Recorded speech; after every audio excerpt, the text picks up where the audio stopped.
Supreme court के नामजद chief justice Yahya Afridi आज हल्फ उठाएंगे। तकरीब हल्फ बर्दारी कुछ देर के बाद ऐवान सदर में होगी। वज़ीर आज़म, वफाकी वज़रा, सर्विसेज चीफ्स शिरकत करेंगे।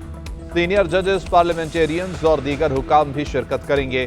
नामजद चीफ जस्टिस याहिया आफरीदी ने कहा है कि इख्तियारात की तकसीम के उसूलों पर अमल होगा। कौम के लिए ये ज़रूरी है कि इख्तियारात की तकसीम और कानून के बालादस्ती को यकीनी बनाया जाए। फौरी तौर पर दूर दराज इलाकों की ज़िला अदलिया पर तवज्जो देना होगी।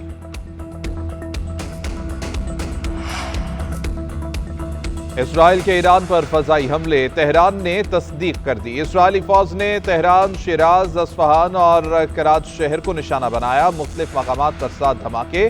दारुल हुकूमत में सायरन बज उठे। धमाकों के बाद मुतादिद इमारतों में आग लग गई। अरब मीडिया के मुताबिक इसराइल ने ईरानी पासदारान इनकलाब के हेडक्वार्टर्स पर हमला किया। ईरान की फजाई हदूद से परवाजों का रुख मोड़ दिया गया। इराक और शाम के कई शहरों में भी धमाके। इसराइली फौज के तर्जुमान के मुताबिक उनका दिफाई निज़ाम मुतहरिक है और वो जवाबी हमले के लिए तैयार हैं। इसराइली हमलों में 20 मकामात को निशाना बनाया गया। ईरान में तयशुदा अहदाफ पर हमले किए गए। ईरान पर हमले से कबल व्हाइट हाउस को आगाह कर दिया गया था। हमलों में एटमी या तेल की तनसीबात को निशाना नहीं बनाया गया।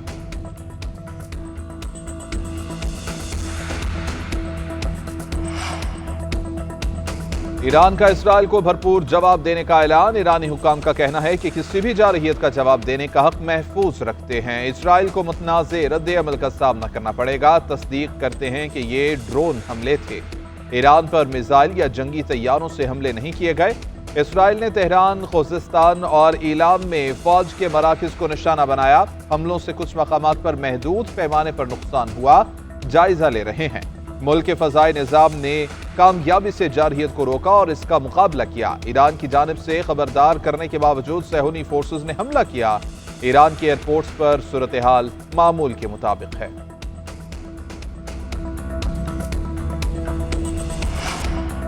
तौशाखाना केस 2 में बानी पीटीआई और बुशरा बीबी के खिलाफ फर्द जुर्म की कार्रवाई मौखर। स्पेशल जज सेंट्रल इस्लामाबाद ने बानी पीटीआई और बुशरा बीबी पर फर्द जुर्म की नई तारीख मुकर्रर कर दी। अब दोनों पर 29 अक्टूबर को फर्द जुर्म आयद की जाएगी। स्पेशल जज सेंट्रल शाहरुख अर्जमन के रुख्सत के बायस समात बगैर कार्रवाई के मुलतवी की गई। इस्लामाबाद के संगजानी टोल प्लाजा के करीब कैदियों की 3 गाड़ियों पर मुसल्लह अफराद का हमला। पीटीआई के 3 अरकान सूबाई असम्बली समेत मुतादिद कैदी फरार। हमलावरों ने फायरिंग भी की। वैन्स के शीशे तोड़ दिए। 4 पुलिस एहलकार जख्मी। फरार होने वाले तमाम कैदी दोबारा गिरफ्तार कर लिए गए। पुलिस ने हमले में मुलविस एमपीए के बेटे समेत 4 मुल्जिमान को भी हिरासत में ले लिया। तर्जुमान पुलिस का कहना है कि 4 गाड़ियों में सवार मुल्जिमान ने हमला किया। आईजी इस्लामाबाद अली नासर रिजवी कहते हैं कि हमला आवरों की तादाद 18 से 20 थी। बाकी हमलावरों की गिरफ्तारी के लिए टीमें तश्कील दे दी गईं।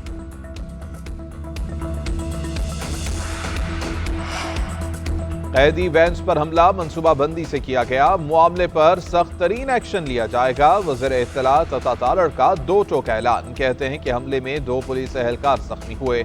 एहलकारों ने बहादुरी के साथ हमले को नाकाम बनाया। एमपीए लियाकत का बेटा भी मुलविस है। गिरफ्तार मुल्जिमान को फरार कराने की नाकाम कोशिश की गई। वाक़े में मुलविस तमाम मुल्जिमान को करार वाकई सजा दी जाएगी। 9 मई के मुल्जिमान को सजा हुई तो ऐसे हमले की जुर्रत न होती। उन्होंने पहले भी पार्लियामेंट पर हमला किया और पीटीवी का गेट तोड़ा।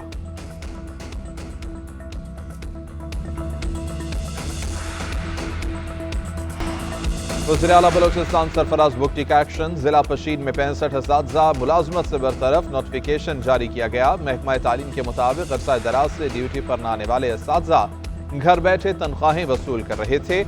वज़ीर आला बलोचिस्तान ने मजीद 800 असातिज़ा की बरतरफी का हुक्म भी दे दिया। सरफराज भुट्टी के इस अज़्म का इजहार किया कि बलोचिस्तान का हर बंद स्कूल अब खुलेगा।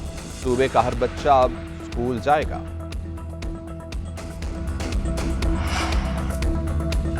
और रावलपिंडी टेस्ट फैसला कुन मरहले में दाखिल। तीसरे रोज इंग्लैंड की दूसरी इनिंग्स में बैटिंग लाइन मुश्किलात का शिकार। पाकिस्तान ने 77 रन की बर्तरी खत्म करने से कबल ही 6 इंग्लिश बैटर्स को पवेलियन भेज दिया। इंग्लैंड ने 7 विकेटों के नुकसान पर 85 से ज्यादा रन बना लिए। जो रूट और हैरी ब्रुक ने 24 رنز 3 آؤٹ سے اننگز کا آغاز کیا۔ ایک چانس ملنے کے باوجود ہیری بروک 26 رنز پر چلتے بنے۔ کپتان بین سٹوکس اور جیمی سمتھ کی اننگز 3 رنز پر تمام ہوئی۔ زیک ٹرالی 2، بین ڈکٹ 12 اور اولی پوپ 1 رن بنا کر پویلین لوٹ گئے۔ پاکستانی ٹیم پہلی اننگز میں 344 رنز بنا کر آؤٹ ہوئی۔